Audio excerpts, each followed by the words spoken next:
Para kekasih, bila saudara melihat slide ini, saudara snap video ini, saudara melihat bahwa aliran air seperti yang saya tayangkan seminggu yang lalu, saudara, ini harus mengaliri kehidupan kita.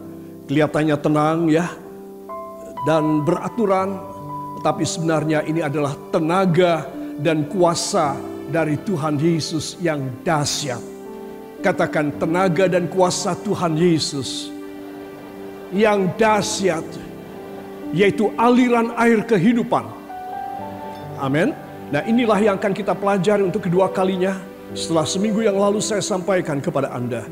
Para kekasih, sehingga kita harus yakin bahwa pagi hari ini segala duka cita, segala ikatan dosa dan iblis, segala kegagalan, nasib yang jelek akan diairi dan akan mengalir pergi dari hidup kita, karena pada saat ini kita menerima aliran air dari sorga yang menguasai, membersihkan, dan memberikan tenaga dan kuasa dalam hidup kita. Saudara, adakah yang mustahil? Jawabannya ada. Saya punya, saudara punya. Semua hal yang mustahil. Jangan bilang tidak punya, saudara. Itu sebab kita semua membutuhkan air kehidupan yang bisa memberikan kepada kita kuasa kelepasan dari kemustahilan. Kuasa untuk menangani dan menghandle semua kemustahilan di dalam hidup kita. Katakan, saya memerlukan air ini supaya hidup saya menjadi tanda ajaib, tanda mujizat. Apa yang saya tidak mampu, apa yang saya gagal, apa yang sudah hancur lebur, sekalipun Tuhan akan mengairi saya dengan air kehidupannya. Amin. Haleluya. Jadi pertanyaan ini adalah, adakah yang mustahil? Kalau jawabannya ada pada saya dan pada Anda, maka Anda dan saya memerlukan air ini. Katakan, air kehidupan. Para kekasih, lebih dahulu kita akan membaca beberapa ayat dari kitab Mazmur, pasal yang ke-105, ayat 41 sampai 43. Mari kita akan baca dari Alkitab kita. 1, 2. Dibukanya gunung batu, maka terpancarlah air, lalu mengalir di padang-padang kering seperti sungai. Sebab ia ingat akan firman-Nya yang kudus, akan Abraham hambanya. Dituntunnya umat-Nya keluar dengan kegirangan, dan orang-orang pilihannya dengan sorak-sorai. Amin. Katakan, ini luar biasa. Saya sudah tahu dari gunung batu akan terpancar air. Saudara, saya sudah sampaikan ini pada hari Minggu kemarin. Tetapi mungkin kita belum mengalaminya dalam hidup kita. Kita masih menjadikan ini sebagai satu wacana, satu pelajaran, satu teori, sesuatu yang alkitabiah. Saudara, alkitabiah kalau tidak terjadi pada Anda dan pada saya, apa gunanya? Saudara, itu sebab kalau ada kemustahilan, hari ini, pagi inilah saatnya Anda membuka hati dan berkata, Tuhan, Engkau memancarkan air kehidupan dari gunung batu, supaya hamba boleh pulang sebentar bersorak-sorai, karena ini perjanjian-Mu bagi hamba. Yang percaya beri tepuk tangan bagi dia. Dibukanya gunung batu, maka terpancarlah air, lalu mengalir di padang-padang kering seperti sungai. Para kekasih, inilah kehidupan saya dan kehidupan Anda. Padang-padang kering. Saudara, ketika musim hujan bisa bersemi dan bisa berbunga. Rumput-rumput di padang-padang rumput. Tanaman-tanaman, semak-semak belukar. Tapi ketika kering, saudara, kita melewati masa kering yang berat dan jauh dan lama. Barangkali, saudara, engkau membutuhkan air kehidupan yang tidak bisa dipengaruhi oleh musim, tetapi air yang datang dari tahta Allah ketika, katakan, ketika saya membuka hati saya, ketika saya percaya 100% pada perjanjiannya. Amin. Beri kemuliaan yang baik bagi Dia. Jadi, adakah hal yang masih tetap mustahil? Saudara, kalau air itu berkenan mengalir dalam hidup saudara, tidak ada yang mustahil. Itu sebab Anda dan saya harus yakin, ketika saya datang kepadanya dan memohon, kiranya air itu mengalir dalam hidup hamba. Saudara, maka saya percaya Dia akan melakukan pekerjaan keajaiban. Katakan pekerjaan keajaiban. Yang dahsyat akan saya bawa pulang. Amin. Haleluya. Para kekasih, saya menuliskan di sini kuasa firman Allah dan pengurapan minyak dan perjamuan kudus membuat terobosan ilahi. Katakan terobosan ilahi. Oleh firman Tuhan, perjamuan kudus, dan pengurapan minyak. Saudara, sekaligus 3 hal ini akan kita alami dan kita terima pada pagi hari ini. Saudara, seminggu yang lalu saya juga berencana untuk kita berdoa pengurapan minyak, tapi saya belum sampai pada rangka khotbah di mana ada pengurapan minyak. Tapi pagi ini saya menyambungnya dan saya ingin supaya semua kita boleh mengalami bukan hanya perjamuan kudus menyatu dengan Yesus, tetapi juga kita menyatu dengan Roh Kudus di dalam pengurapan minyak. Amin. Itu sebab para kekasih, saya ingin mengajak semua saudara, 3 hal ini harus, tidak bisa tidak, wajib ada pada kita semua. Amin. Katakan, yang pertama apa? Kuasa firman. Yang kedua, pengurapan minyak. Yang ketiga, perjamuan kudus. Beri kemuliaan yang baik bagi Dia. Haleluya. Para kekasih, di sini kita masih melihat air yang mengalir dari gunung batu itu. Masih ingat seminggu yang lalu saya sampaikan, saudara, bahwa Tuhan memberi perintah kepada Musa karena Musa mendapatkan keluh kesah bahkan ancaman. Saudara, memang benar sekali Alkitab ini.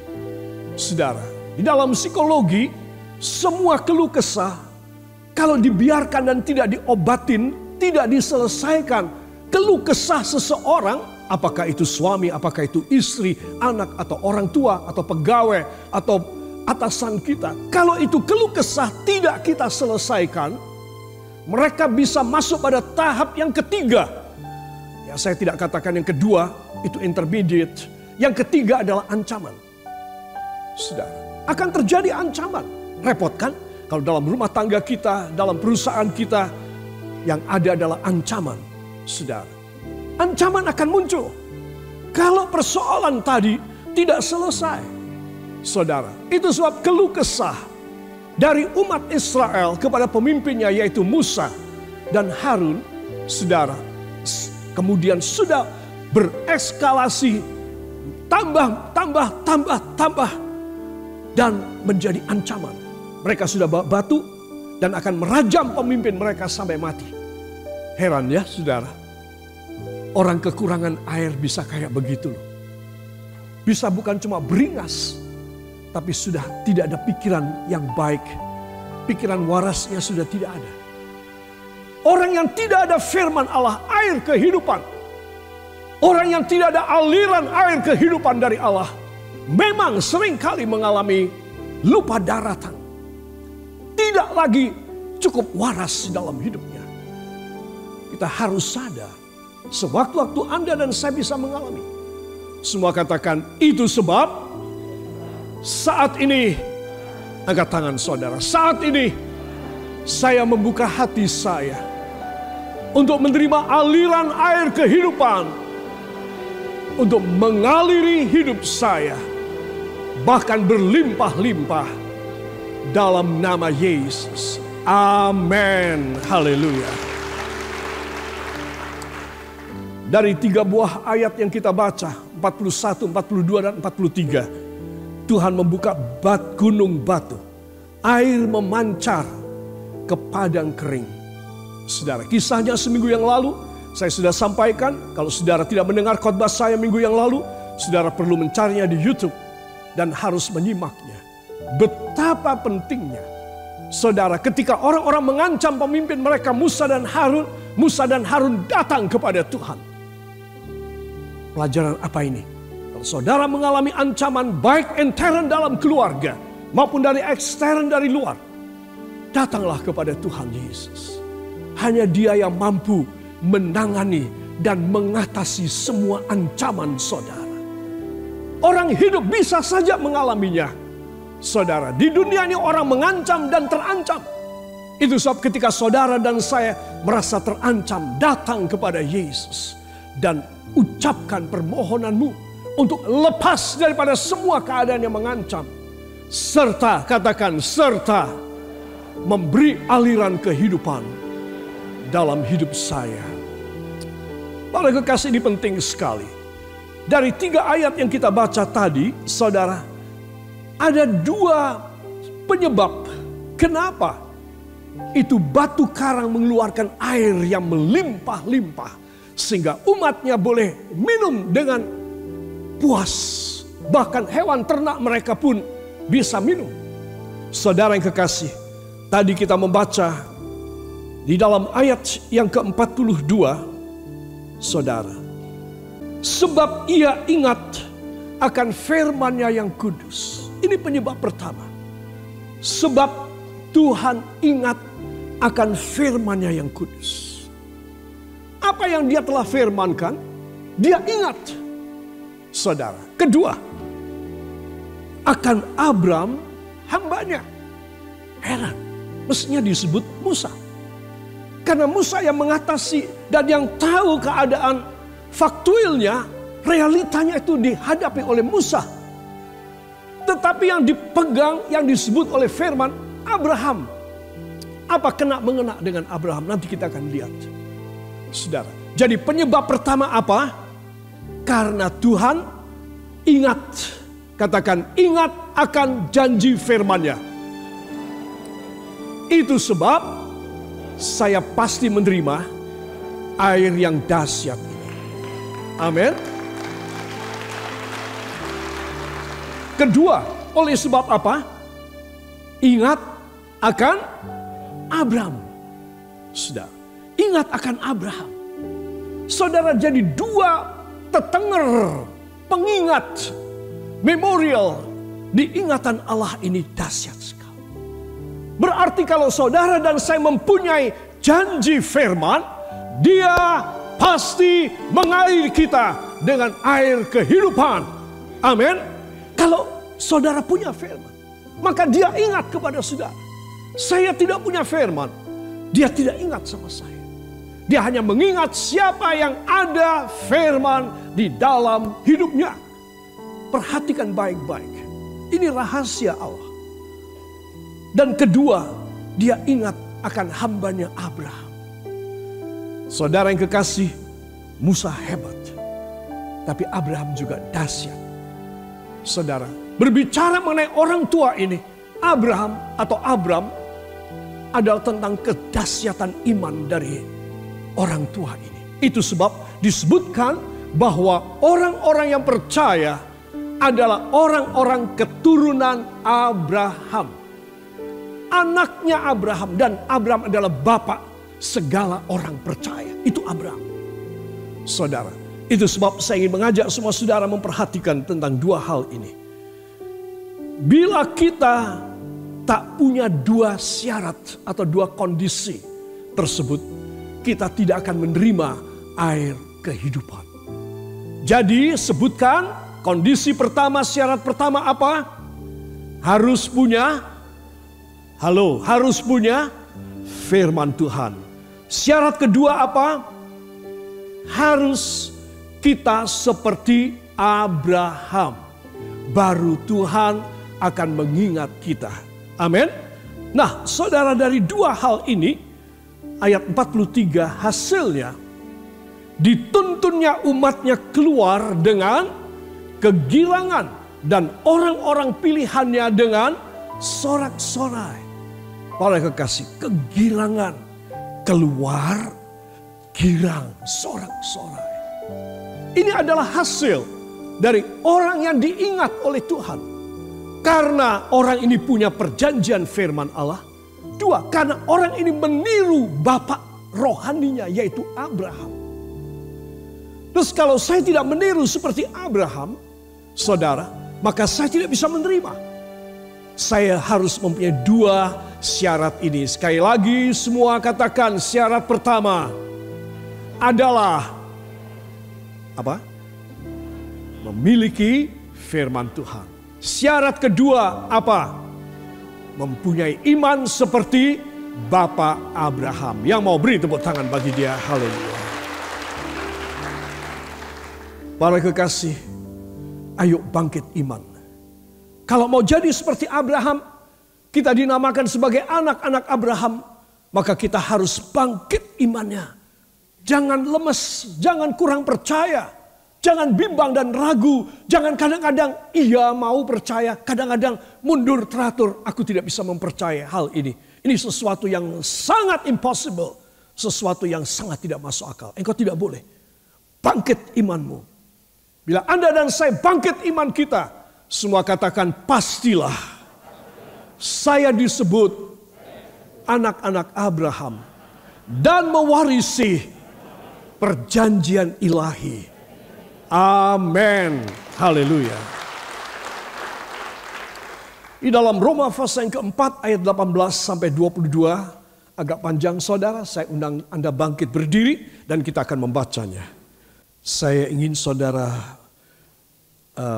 menjawab apa judul dari bab 4 ini.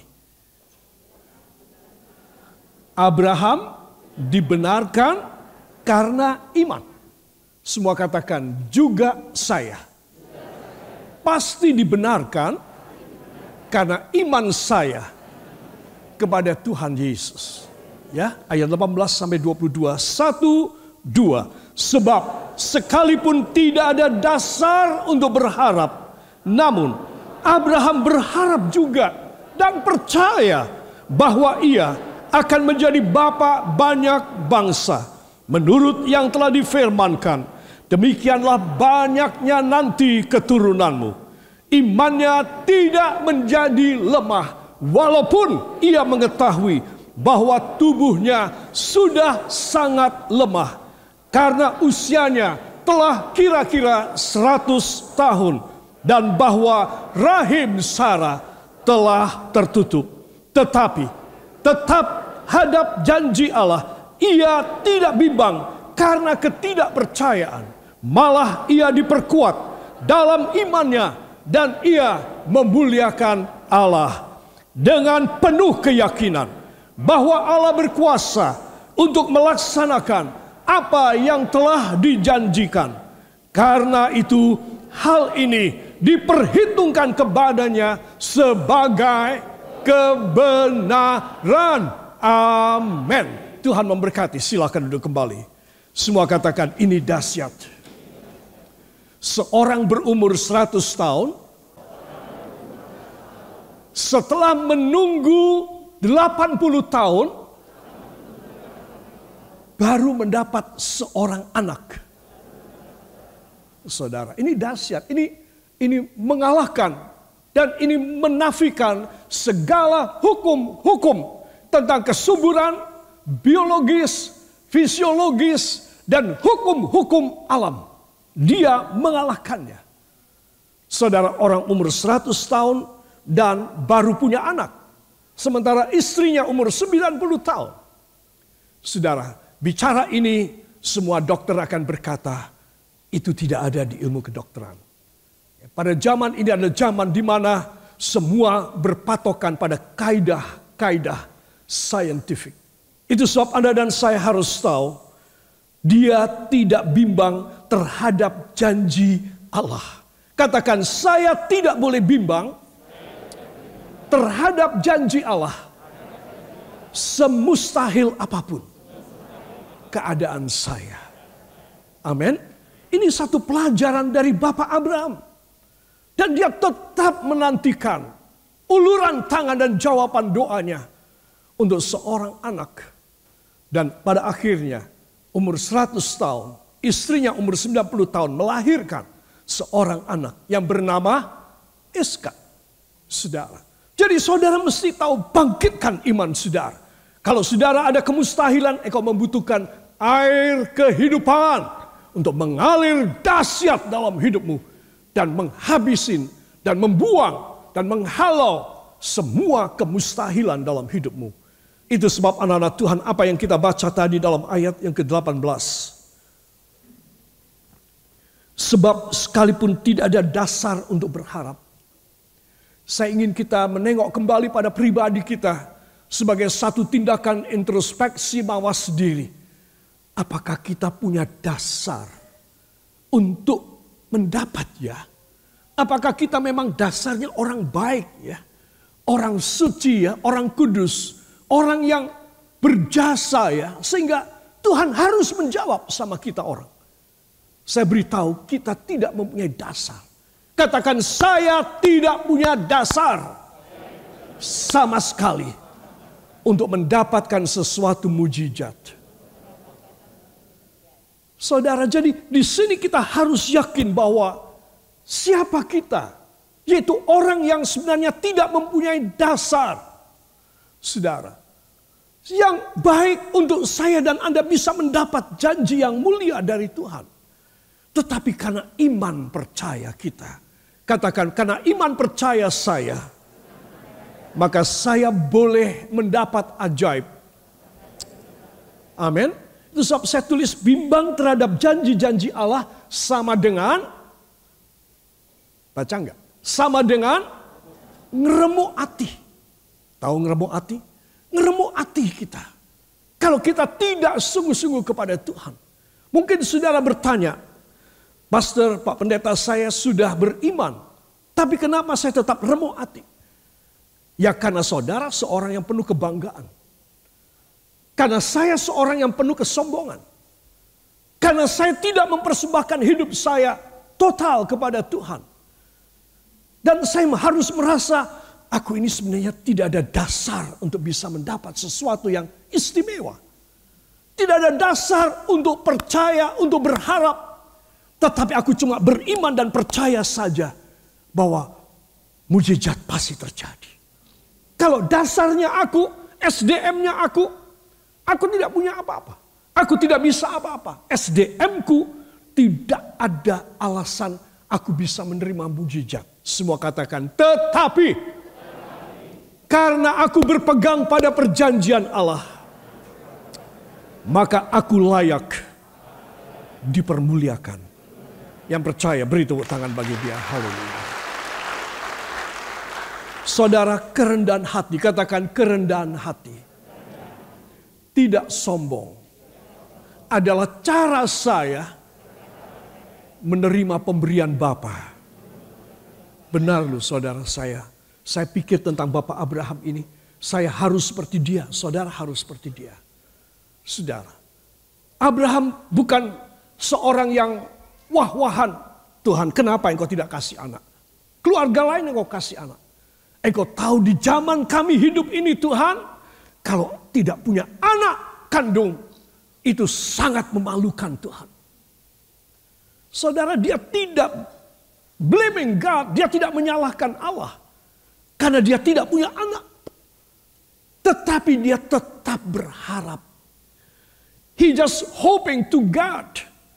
And surrender all his faith and beliefs to God. Hanya menyerahkan iman dan harapnya saja. Saudara, kalau saya dan saudara ada dalam satu keadaan yang seperti Abraham, dan kita memakai jalannya dia, maka apa yang mustahil tidak mustahil. Ayo dicoba. Sebagai satu percobaan. Apa sih kemustahilan Anda? Apa sih ketidakmungkinan Anda? Tuhan, hamba mau meniru Bapak Abraham. Itu sebab engkau berkata, engkau ingat akan hambamu Abraham. Apanya Tuhan yang kau ingat? Tuhan bilang, imannya yang aku ingat. Saudara. Jadi saya dan saudara harus iman ini adalah hak semua umat Tuhan. Kalau Tuhan berkata, ingatlah tentang Musa. Waduh, ini hanya pemimpin rohani saja. Macam pendeta, penginjil, guru Alkitab, nabi dan rasul. Umat tidak boleh. Tapi kalau dia berkata, karena Tuhan ingat akan Abraham. Seorang awam, layman. Dia bukan imam, dia bukan keturunan Lewi. Saudara, tapi dia seorang yang total kepercayaan dan harapannya kepada Tuhan. Saudara, ini Tuhan ingin supaya katakan bahwa iman adalah milik rakyat jelata.